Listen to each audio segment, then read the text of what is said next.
Hi, this is Kim Keys, recording this in Greenbelt, Maryland. I'd like to talk to you today about a book that I recently read. One day I was visiting the Greenbelt Library, which is part of the Prince George's County, Maryland Public Library System. I was perusing the shelf containing the new arrivals when I found this book.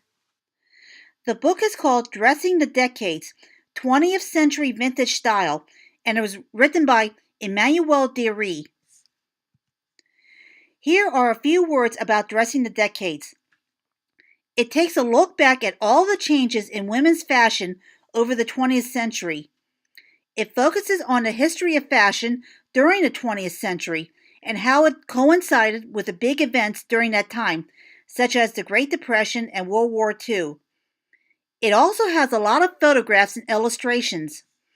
The book is organized decade by decade, starting with the Edwardian era clothes in the 1900s, going on to World War I era fashions of the 1910s, the 1920s Jazz Age flappers, the Great Depression era fashion of the 1930s, the 1940s outfits that were influenced by World War II era shortages and women working in factories, the post-war fashion of the 1950s, the hippie psychedelic youth fashion of the 1960s, the 1970s fashion inspired by disco, the shoulder-padded parasuits of the 1980s, and the book ends with the mixed fashions of the 1990s, which included grunge, minimalism, and glamour.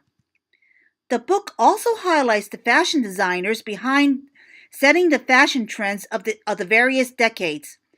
Many of these designers have gone on to become household names, such as Coco Chanel, Christian Dior, Pierre Cardin, Yves Saint Laurent, Halston, Ralph Lauren, Christian Lacroix, Thierry Mugler, Gianni Versace, and Calvin Klein.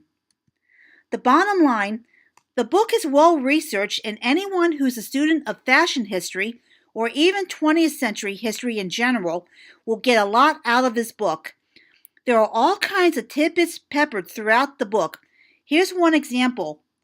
I always thought that I knew everything about Adolf Hitler's Nazi regime, but the book points out that the reason why so many high-ranking Nazi officials always dressed so sharp while they orchestrated numerous atrocities is because many of the outfits were made by a fashion designer and Nazi Party member named Hugo Boss. If you're not into history, you can still get a lot out of this book by just looking at the numerous photographs and illustrations. This book would make a great living room coffee table book. It will also be a fun book to look through at family gatherings, especially as your parents, grandparents, and even great-grandparents reminisce and even laugh over the fashions of their youth.